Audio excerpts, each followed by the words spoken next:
Né en 1903 à Roberval, Lac-Saint-Jean, et aîné d'une famille de 15 enfants, Albert Lévesque entre chez les Dominicains en 1924 et devient le père Georges-Henri Lévesque. En 1930, sa communauté l'envoie en Europe pour étudier les sciences sociales. En France, il est dirigé par le père Delos, auteur de la Sociologie de la Nation. Puis, il profite de quelques séjours en Belgique pour analyser le mouvement social catholique belge qui était dirigé par un autre dominicain, le père Hutten. Grâce à ces deux hommes, il peut entrer en contact avec les principaux sociologues français et la plupart des chefs des mouvements sociaux. Il assiste au début des mouvements catholiques de jeunesse, tels la JOC et la JEC. Il a l'occasion, également, de fréquenter les milieux socialistes. Revenu au Canada en 1933, le père Lévesque entre de plein front dans le débat entre les mouvements d'action nationale axés sur le patriotisme, le nationalisme, et les mouvements d'action catholique centrés sur la religion. Cette distinction qu'il établit entre les deux ordres de réalité se reflètera ensuite dans son enseignement et se poursuivra dans son œuvre. Voici donc quelques extraits d'une longue entrevue réalisée à l'occasion du 45e anniversaire de la Faculté des sciences sociales de l'Université Laval, dont le père Lévesque est le fondateur.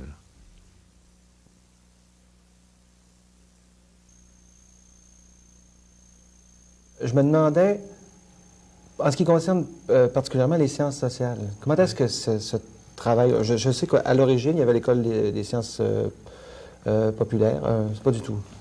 L'ESP, Rerum Novarum, Quadragesimo Anno, etc. Bon. Voilà les... Alors, vous posez... En fait, on retrouve le même problème, mais dans un autre domaine. Je parlais là, de la distinction entre le national et le religieux, et ensuite le religieux puis le social. Et là, sur le plan de l'enseignement, ce que nous avons voulu fonder à Laval, ça n'est pas une école apostolique qui poursuit des buts religieux, l'application des encycliques sociales qui sont basées sur la théologie. Mais une faculté de sciences sociales. On est complètement sur le plan naturel ici. Tandis que dans l'apostolat social, vous êtes sur l'apostolat social catholique, comme dans les mouvements d'action catholique, on est sur le plan religieux. On fonde à l'Université Laval une faculté de sciences sociales, c'est-à-dire avec tout ce que ça comporte de nécessité méthodologique, de nécessité de recherche, d'objectivité, et puis même jusqu'à un certain point d'indépendance de la morale dans la science elle-même. Oui. Et c'est là que... Et précisément, ça encore, ça a posé des difficultés, parce que je pense qu'on peut dire que l'ensemble du clergé ne voyait dans cette école-là une école qui pouvait avoir des buts apostoliques, et on comprenait mal l'accent que nous mettions sur le mot science. Alors on se disait, par exemple, pour être bien concret, comment se fait-il qu'il n'y a rien que, disons, à peu près, là, je ne me souviens pas trop du chiffre, mais mettons 60 heures, je pense qu'il n'y avait même pas ça, 60 heures de cours sur les encycliques sociales. Oui. Puis il y a 120 cours sur la statistique, qu'il y en a 120 sur la sociologie, puis etc. Oui. Quelle différence d'importance pour une école de sciences sociales dans une université catholique. Alors il fallait répondre à ça. Et la réponse était assez facile, mais il fallait répondre à des gens qui étaient en autorité, qui étaient même évêques. Hein. Oui. Je pense que vous êtes allé chercher l'appui de Monseigneur Villeneuve, à ce moment-là? Le cardinal Villeneuve a très bien compris, puis le cardinal Roy aussi. Tout le monde a très bien compris, mais ce sont les autres qui comprenaient mal. Oui. Et on disait que l'école était laïcisante. Oui. Et laïcisante, alors on prenait les problèmes de distinction nationale, religieux, puis tous ces problèmes-là. Laïcisante, et parce qu'il n'y avait pas assez d'encycliques. Et ensuite, on disait qu'elle était socialisante. Aussi. Ensuite, elle était à gauche, ça va dans le... Et matérialiste, à cause de l'importance de donner aux sciences économiques, puis positiviste, à cause de l'importance donnée à la sociologie, puis aux méthodes, etc. Alors, il fallait montrer qu'une faculté de sciences sociales, même organisée par un prêtre catholique, ça devait faire des sciences, avec toutes les exigences des procédés scientifiques. Ce qui ne veut pas dire qu'on va juger de l'importance des cours par le nombre d'heures. Par exemple, j'ai souvent parlé de ce modèle-là, pour les encycliques, si je veux uniquement faire le commentaire des encycliques, moi-même, je pourrais pas être, je pense que je ne serais pas capable de donner plus que 30 heures sur les principes fondamentaux des encycliques. Prenons la question du corporatisme, Oui. tel qui était proposé dans ce temps-là. Oui. Je peux bien donner 5 heures de cours sur le corporatisme tel qu'il a été proposé dans les encycliques. Mais si, par exemple, je veux faire un cours de sociologie du corporatisme en partant historiquement puis sociologiquement des corporations du Moyen Âge, donnez-moi 60, 75 cours. Et ensuite, puis j'arrive jusqu'à aujourd'hui, je vais parler du corporatisme. Je parle de ce temps-là. Oui. Je devais parler du corporatisme de Mussolini, de celui de Salazar au Portugal, et puis de celui que Hitler commençait à vouloir installer chez lui en imitant Mussolini. Là, j'ai beaucoup plus que 5 heures de cours, que les 5 heures de cours qui me sont nécessaires pour les encycliques. Et il fallait montrer aussi que la philosophie sociale se base sur la sociologie. Même la philosophie sociale d'Aristote puis Thomas d'Aquin s'est basée sur des faits sociaux. Quand Aristote fait son traité politique, il commence par étudier les régimes politiques en vigueur. Il fait de la sociologie des régimes politiques. Alors, on a eu ce gros problème-là, et on trouvait que la faculté était tellement matérialiste, puis socialisante, et surtout laïcisante, qu'il y a plusieurs évêques qui ne voulaient pas envoyer leurs prêtres étudier chez nous, ils les envoyaient ailleurs. Qui était avec vous au début? Racontez-moi un peu comment est-ce que vous avez démarré cette école des sciences sociales. L'idéal, là, c'était d'avoir le plus de professeurs de carrière absolument spécialisés dans chacune des branches, le plus grand nombre possible. Mais ça n'était pas possible.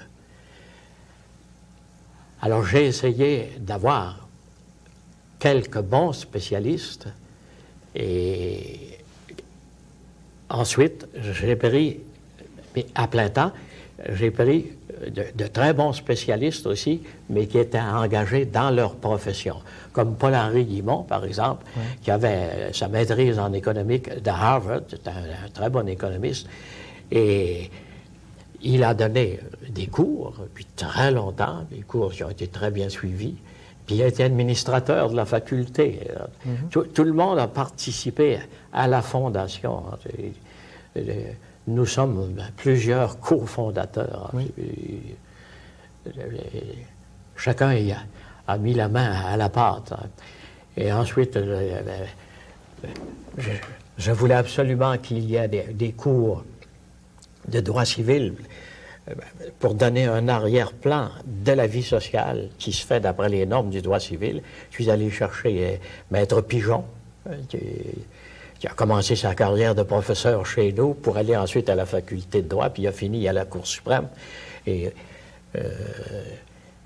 Mais dans ce temps-là, il pratiquait sa profession. Maintenant, pour la sociologie, comme c'était absolument fondamental, j'ai fait venir un dominicain allemand, le père Eschmann, qui avait été professeur de sociologie à notre université pontificale à Rome. Et un sociologue de renom, puis ensuite qui avait eu un grand succès là-bas. Mais du temps d'Hitler, un jour, le père Eschmann est allé passer les vacances chez lui en Allemagne, et il a parlé contre le nazisme. Tout de suite, ils l'ont raflé, puis il a été mis en prison. Alors, je fondais la faculté, moi. Puis j'aperçois dans un journal le père Eschmann libéré. Mais à condition qu'il ne parle plus jamais en public, qu'il n'enseigne pas, qu'il ne prêche pas. Et puis, c'était les mêmes conditions, qu'il ne retourne pas à Rome, parce que Mussolini était un ami d'Hitler.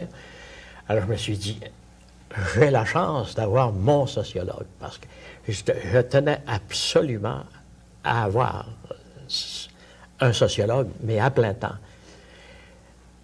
Par ailleurs, j'étais moi-même professeur à plein temps aussi. Et puis, il y avait le père Poulain qui était professeur à plein temps, quelques autres.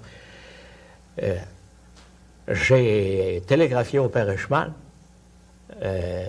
On m'a répondu tout de suite, disponible. Alors, il est arrivé et il s'est chargé du cours de sociologie. Et c'était en même temps un philosophe. Hein. Alors, je me souviens, par exemple, que les étudiants ont été extrêmement impressionnés par un cours sur Machiavel, sur le prince. Là, on a eu... Les autres professeurs, je suis allé les chercher pour être professeur à demi-temps, mais c'était tous des compétences. Et mon idée fondamentale, c'était de former chez nous, grâce à cette première équipe, là, des jeunes que je pourrais envoyer ensuite se spécialiser à l'étranger pour revenir comme professeur à la faculté. Ça a été le cas de Jean-Charles Falardeau, de Maurice Lamontagne, de Maurice Tremblay et de Roger Tremblay, du père Bélanger, de l'abbé Dion, de Jean-Pierre Després, de Fernand Dumont. L'idée, ça a été une formation homemade d'abord, mais pas tellement spécialisée, parce que les 5 premières années, on ne pouvait pas donner d'autre chose qu'une formation sociale générale. On faisait des généralistes en sciences sociales. Et ce qui était une très bonne affaire, parce que j'ai toujours eu l'idée d'avoir une formation générale en sciences sociales comme base d'une spécialisation. Parce qu'un sociologue qui ne connaît pas un peu d'économique ou un peu de sciences politiques, il risque de passer à côté. Comme un économiste qui ne connaît pas un minimum de sociologie. Et puis, je pense qu'on peut dire que grâce à la présence du père Delos aussi, le nationalisme des professeurs et des étudiants de la faculté n'a pas été le même qu'à Montréal. Ah bon. Parce que le père Delos était un spécialiste de la sociologie internationale aussi. Hein. Et il avait fait sa thèse là-dessus, le droit public et droit international, privé, quelque chose de même. Expliquez-moi en quoi. Vous êtes un nationalisme différent des gens de Montréal. Oui. C'est parce qu'à Montréal, c'était le nationalisme de l'abbé Gros. Hein? Bon. Et puis avec lui, c'était Mainville, et puis François Albert-Anger, tout ce groupe-là. Hein?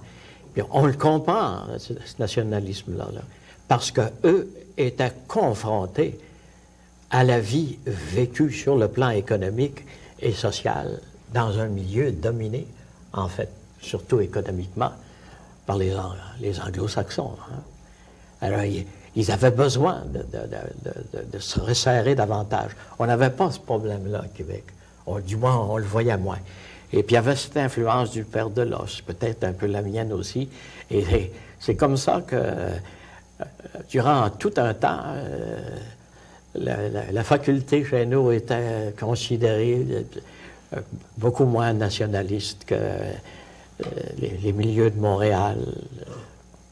Vous avez dû entendre dire ça. Hein, Ben, oui, on a entendu parler de ça, oui. Oui. Puis, mais aujourd'hui... Quel parti prendre? Oui. Quelle coloration est-ce que ça représente? Bon, on le sait bien, mais... Mais c'était ça, hein, à ce moment-là. Je vous dis, moi, ce que les gens pensaient, je m'en rappelle très bien, c'était ça. Hein. Et puis ensuite, mais ça a évolué. Parce qu'aujourd'hui, il y a plusieurs anciens de la faculté qui sont dans le mouvement indépendantiste, et puis des grands noms de la faculté. Puis j'ai pas d'objection, pas du tout. Hein. C'est des options sur le plan humain, sur le plan social, sur le plan politique. Et chacun est libre de faire son option personnelle, et je la respecte entièrement, hein, comme il respecte la mienne.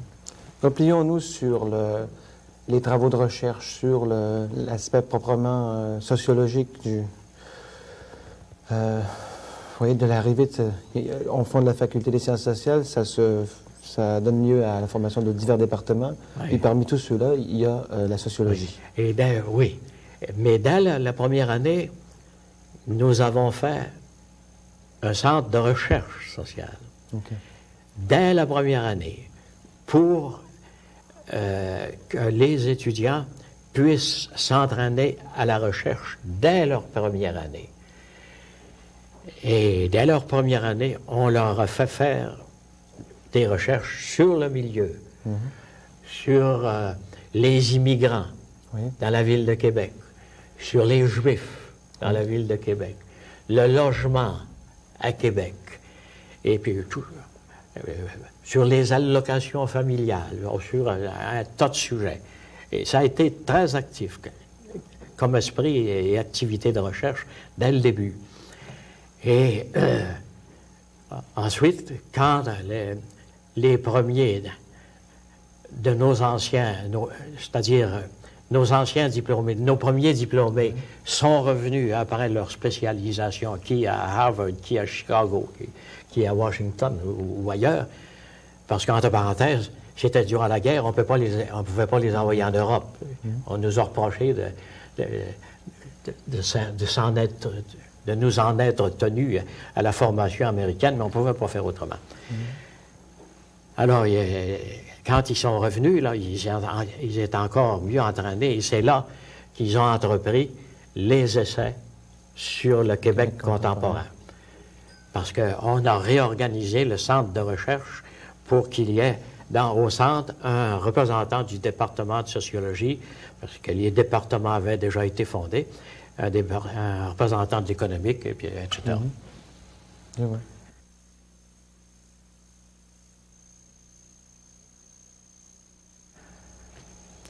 Retour dans la société maintenant, juste 1933, un problème. Tout à l'heure, vous avez parlé du mouvement de laïcisation qui fermentait à cette période-là, puis on a parlé, le mot socialisme est venu aussi à votre bouche quelquefois. À un moment donné, une réunion en 1933, le 9 mars à Montréal, où des hommes portent un jugement sur une nouvelle force qui est apparue dans l'Ouest, qui s'appelle CCF. CCF, ça veut dire Cooperative Commonwealth Federation. Oui. C'est l'ancêtre du NPD d'aujourd'hui. Puis qui est né en 1933. Oui. Vous êtes réunis avec un tas d'autres personnes pour examiner le programme de ce parti-là. À ce moment-là, j'étais professeur à Ottawa, à notre collège universitaire. Et nous donnions des cours du soir pour le grand public. Et parmi les élèves de ces cours du soir, il y en a 4 ou 5 qui étaient intéressés à ce nouveau parti politique, le CCF.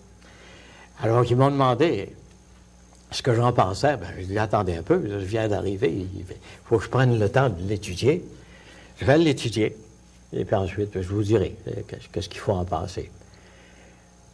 Alors, j'ai été voir Wordsworth, le fondateur, et puis Caldwell et plusieurs autres, là, les chefs du mouvement, pour savoir exactement ce que c'était. Puis ensuite, j'ai donné des cours pour expliquer ce que c'était, puis ensuite pour porter un jugement, mais au nom de la doctrine sociale de l'Église, Oui. pour savoir si c'était conforme à la doctrine sociale de l'Église, parce que dans ce temps-là, c'était le grand paramètre. Hein. Oui.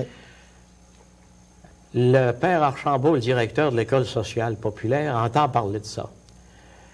Il m'écrit pour me demander si je serais prêt à présenter ce travail,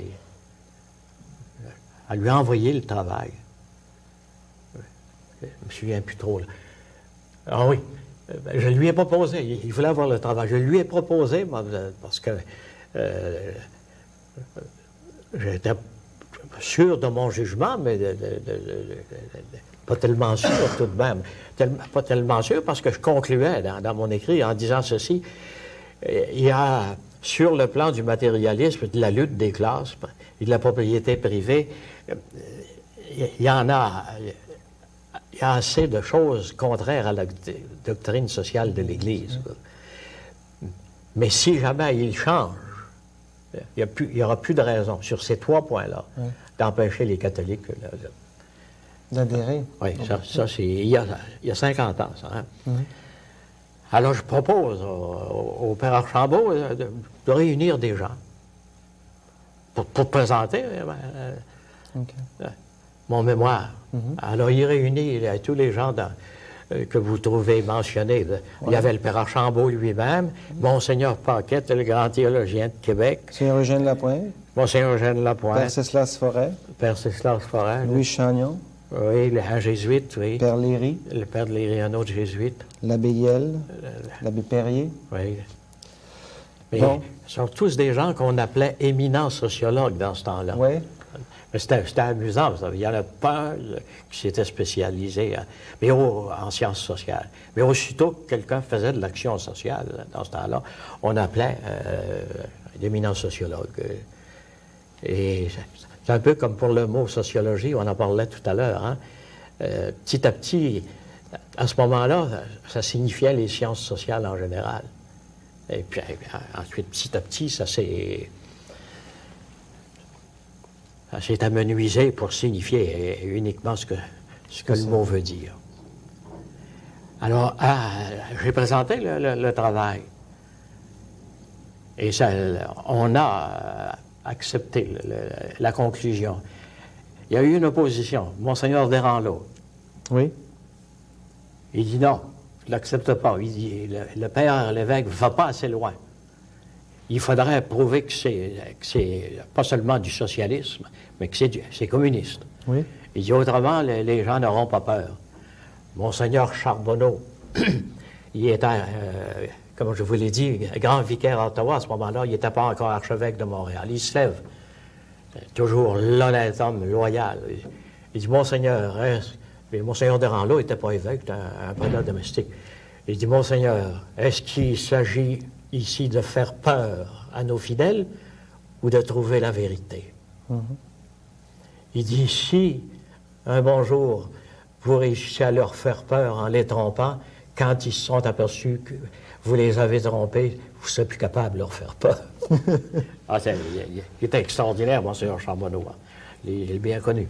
Bon, alors, après ça, la CCF, là, comment il s'appelait donc? Il y avait un Irlandais catholique qui était très, très près de Wordsworth, en tout cas. Je le voyais très souvent, lui. Et il était meurtri. Et Wordsworth aussi, il était meurtri des positions qu'on prenait. Parce que Monseigneur Gauthier avait pris la même attitude. Hein? Et Bourassa, en chambre, a attaqué Monseigneur Gauthier, parce que c'était un ami de Wordsworth. Je vous raconte toute la petite histoire, mais c'est intéressant pour les sociologues, ça. Et là, ils ont changé, hein, petit à petit. Et le matérialisme, non. On ne pouvait plus reprocher ça. Lutte des classes non plus. L'atteinte à la propriété privée, non. Il y a le NPD d'aujourd'hui. Alors, là, j'ai été voir le cardinal Villeneuve, puis je lui ai dit, il ne faut pas maintenir la condamnation de Monseigneur Gauthier. C'est plus vrai. Alors, Monseigneur, le cardinal Villeneuve a profité d'une élection pour dire les fidèles peuvent voter pour n'importe quel parti, excepté le Parti communiste. Alors la CCF a été. Mais c'était peut-être trop tard, hein, pour le succès de la CCF dans la province de Québec. C'est vrai qu'au début, les chefs n'ont pas été tellement forts, mais quand Thérèse Casgrain et Clich sont devenus les chefs, là, ils auraient pu remonter la côte. Alors, revenons à la conférence de Montréal. Le milieu qui assistait à cette conférence, c'était le milieu, disons, intellectuel de Montréal, parce qu'il s'agissait de décerner le prix d'action intellectuelle de la CJC. Je pense que c'était le Père Lachance qui recevait ce prix-là. Alors, on m'avait demandé de donner la conférence. J'ai choisi le titre « La mission des intellectuels comme vous l'avez dit. Canadien-français. Canadien-français. Et j'ai donné comme sous-titre « Qu'il soit un ». Oui. C'est parce que quand je suis revenu d'Europe, 2 ans auparavant, là, j'ai remarqué qu'il y avait une division très marquée entre des groupes de patriotes ou de nationalistes. Oui. Et puis assez souvent, ils se chicanaient ensemble. Alors, je me suis dit, il faudrait absolument unifier toutes ces forces-là. Puis le seul moyen d'unifier, c'est un idéal commun. Alors, je concluais, il faut absolument demander aux intellectuels, premièrement, de préciser cet idéal commun, puis de le promouvoir dans l'ensemble de la société, puis ensuite de participer à sa réalisation. C'était les 3 points. Oui. Précision, promotion, réalisation. Oui. Puis je demandais aux intellectuels qui ne se compromettaient pas beaucoup dans ce temps-là, d'étudier tout le problème ensemble, et puis de tâcher de trouver un idéal commun. Mais un idéal commun, ça ne veut pas dire beaucoup de choses concrètes. Ça veut dire des motivations fondamentales et principales, parce que autrement, on finit toujours par des luttes fratricides, comme disait Mercier, hein, si on précise trop un idéal. Parce que il y a une phrase de Saint-Augustin que je trouve absolument extraordinaire, que j'avais utilisée, si je me souviens bien, non pas dans cette conférence-là, dans une autre. Dans les choses essentielles, nécessaires, l'unité. Dans les choses douteuses, liberté. Et dans toute chose, charité. In necessariis unitas, in dubiis libertas, in omnibus caritas. Alors, c'est ça que j'avais en arrière. Oui. Mais l'unité, le credo nationaliste, vous savez, il n'y a pas tellement de choses dedans. Le credo d'un vrai patriote, il n'y a pas tellement de choses là-dedans.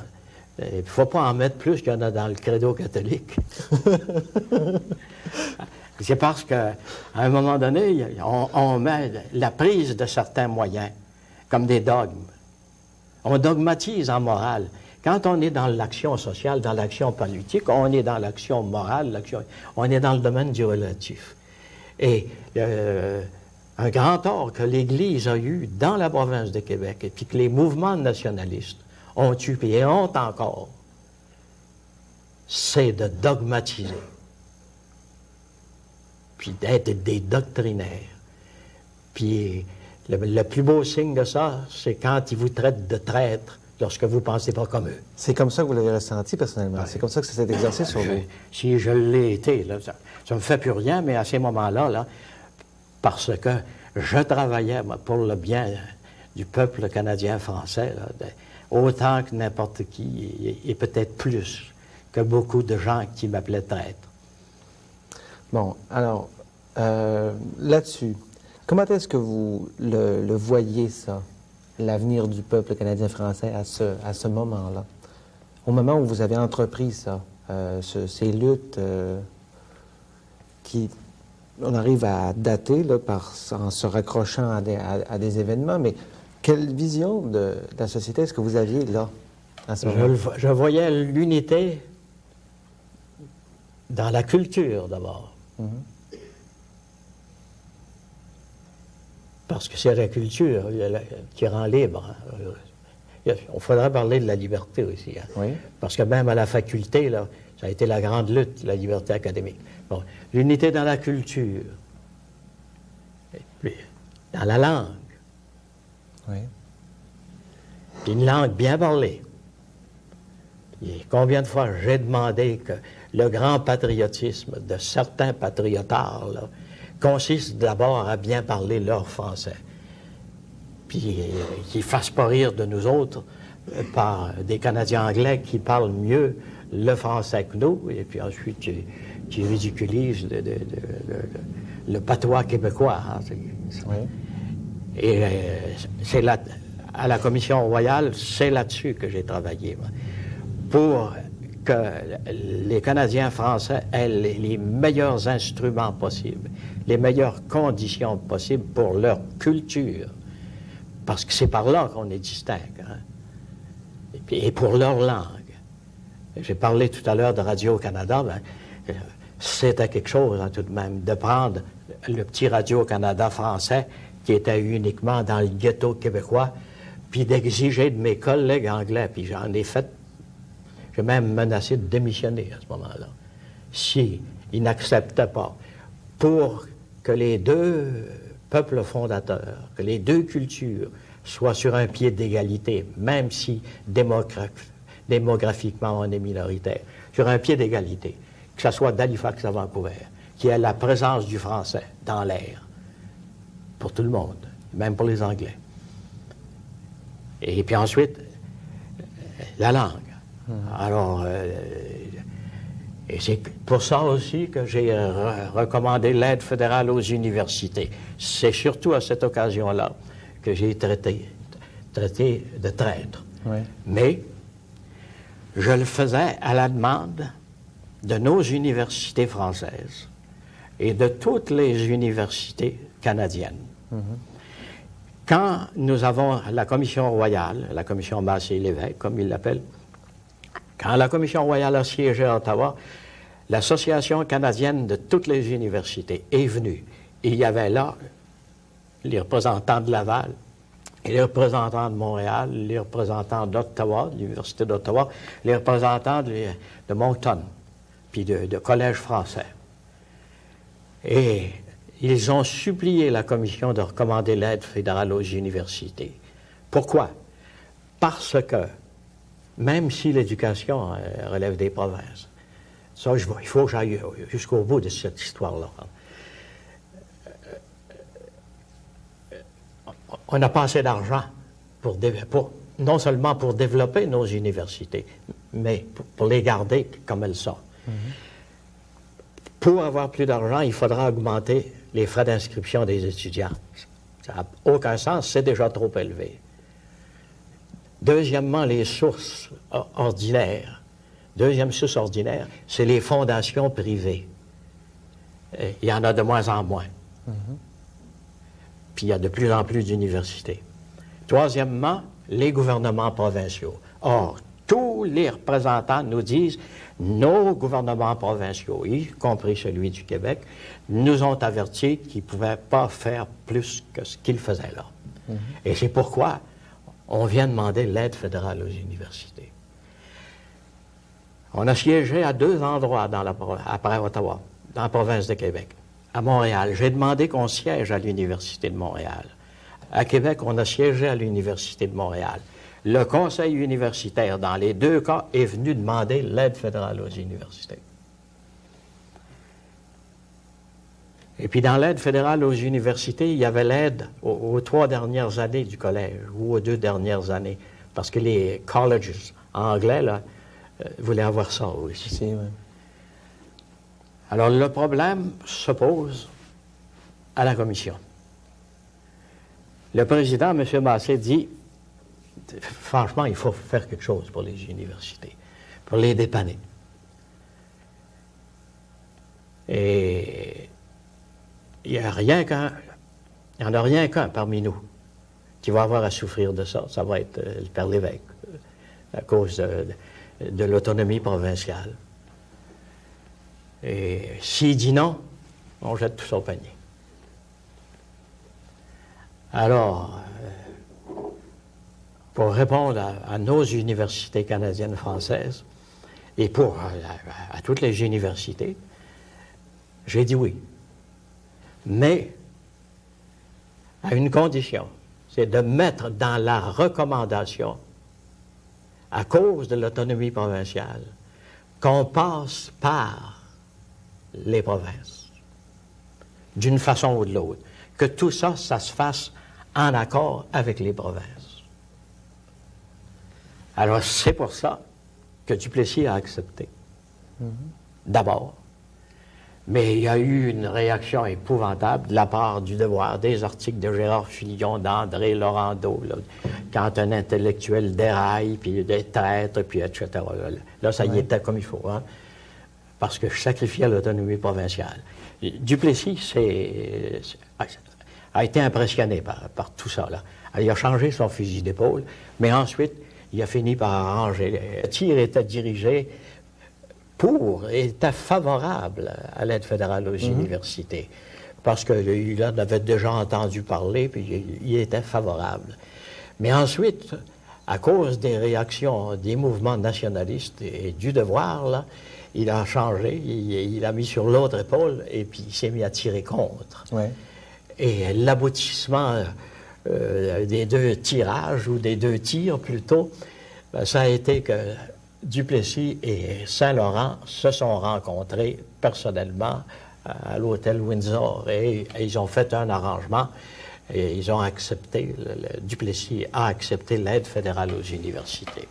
Et le plus cocasse, c'est qu'à un moment donné, une fois que c'est accepté par le grand patron, là, les collèges classiques ont découvert qu'il y avait le droit à une part. Alors, une autre discussion qui a commencé entre la Fédération des collèges classiques et puis l'Université Laval et l'Université de Montréal. Parce qu'ils voulaient prendre, les deux voulaient garder tout le morceau. Hein. Alors, ils ont fini par... Ça a fini par une bonne distribution. Puis vous m'avez dit aussi que c'est dans la foulée de ces événements-là que la commission Tremblay a été fondée, et puis qu'il y a eu les développements dont Oui. les études préalables à la Révolution tranquille, dit-on. Oui. La commission Tremblay a été fondée pas longtemps après la commission Massé, après le rapport de la commission Massé. Oui. Nous autres, on a présenté notre rapport en 51, puis l'autre a été fondé en 55, je crois. Quelque chose comme ça. Et il voulait prendre la contrepartie de la commission Massé, surtout sur le plan de l'éducation. Puis il a été très habile. Hein. Dans la commission Massé, il y avait quelqu'un des sciences sociales, votre homme serviteur.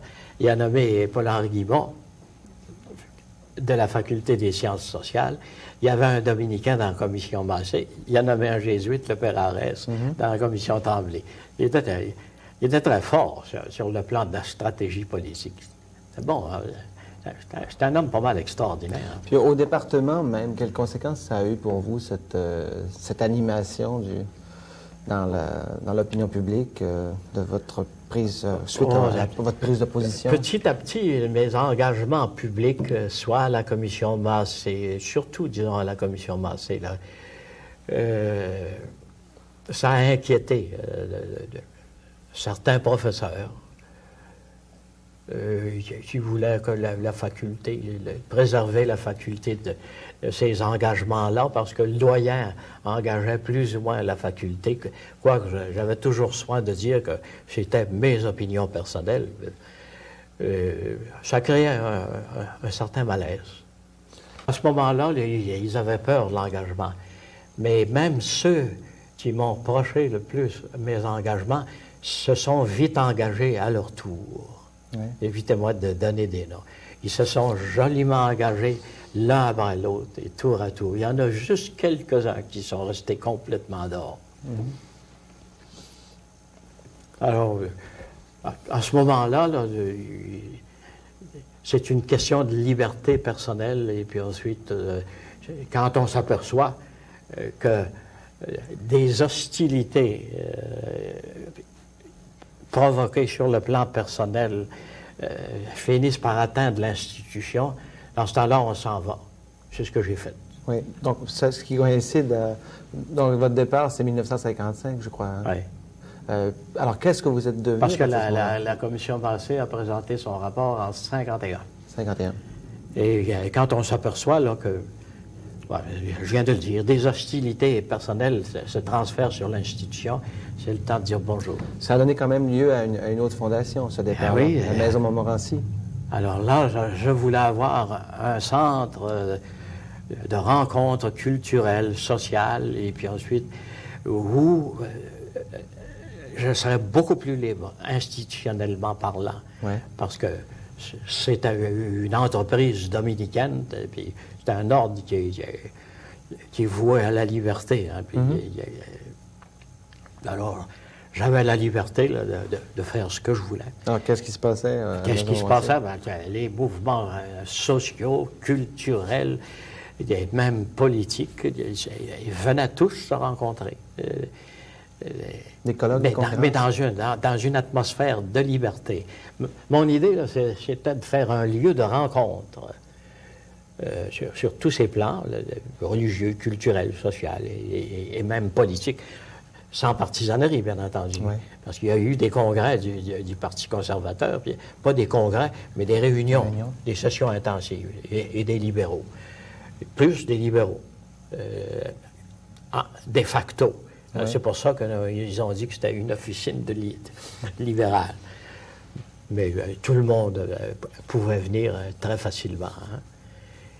Et je pense qu'on a rendu un très grand service à la société en offrant ce lieu de rencontre comme lieu de liberté et aussi en donnant un peu l'atmosphère des hôtels. Oui. Mais sans les inconvénients des hôtels.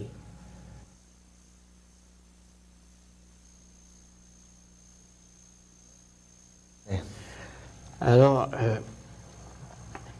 je suis donc président du Conseil de la coopération et que j'ai fondé pour les raisons que je viens de dire. Et là, on décide précisément pour unifier la pensée coopérative dans la province de Québec de faire un manifeste. Mais un manifeste basé sur les principes des pionniers de Rockdale qui, en 1844, avaient fondé le mouvement coopératif en Angleterre, mais qui est devenu international ensuite. Et on m'a demandé de faire ce manifeste-là. Et je suis arrivé à la règle suivante des pionniers de Rockdale: neutralité raciale, politique et religieuse pour les coopératives.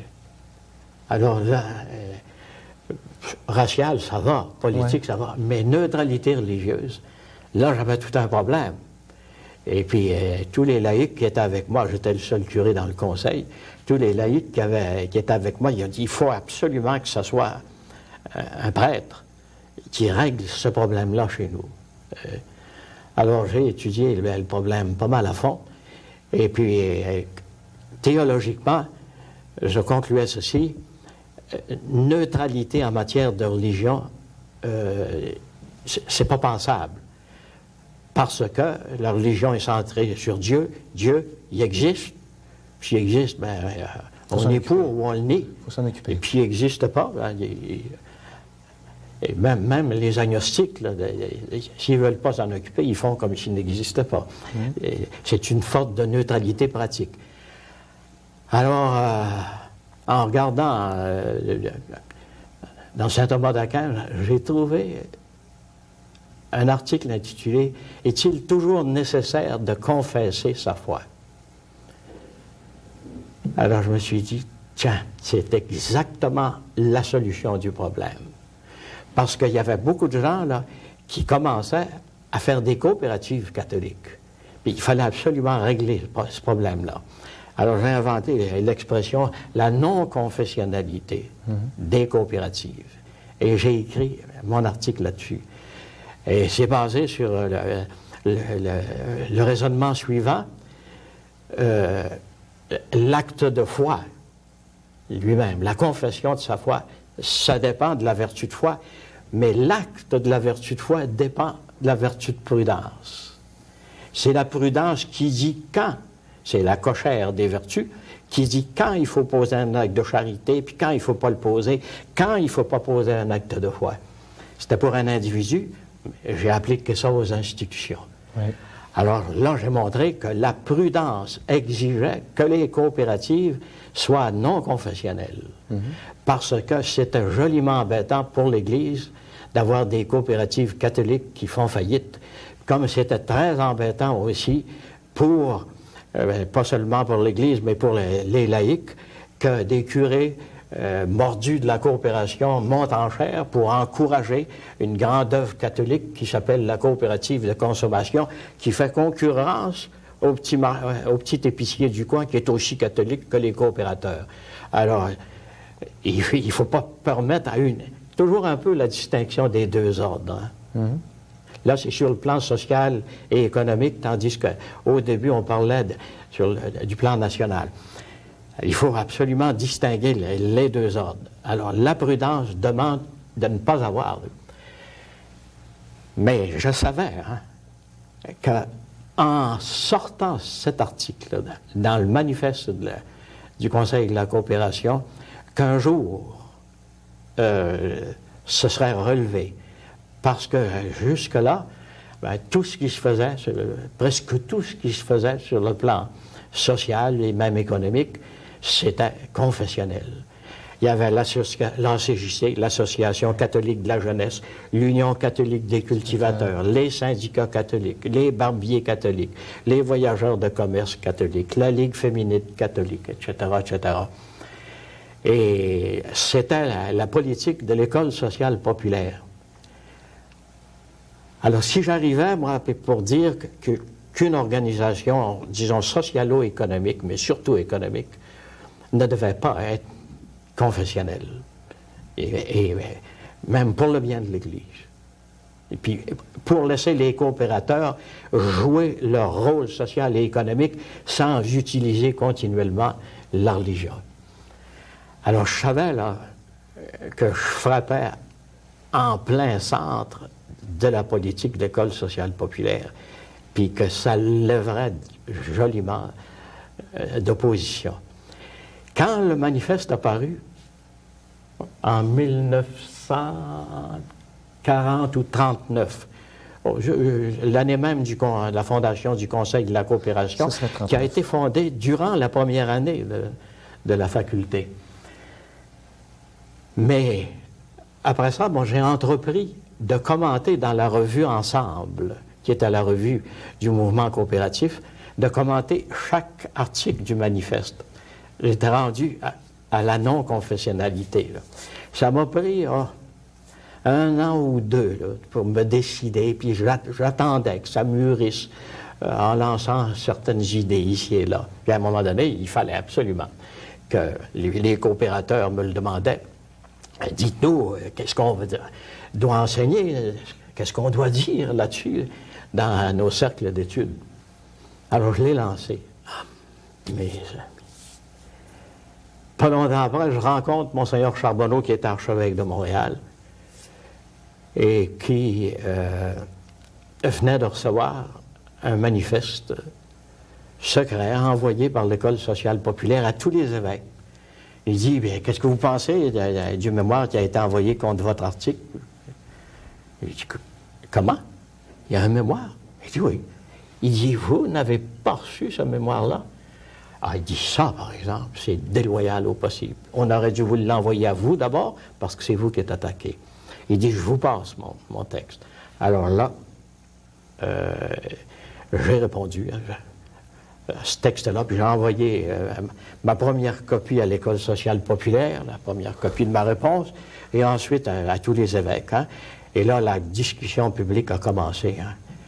Et comme j'avais fait approuver mon article par plusieurs théologiens et canonistes dominicains, et même par le provincial, et aussi que j'étais allé voir le cardinal Villeneuve, puis Monseigneur Charbonneau,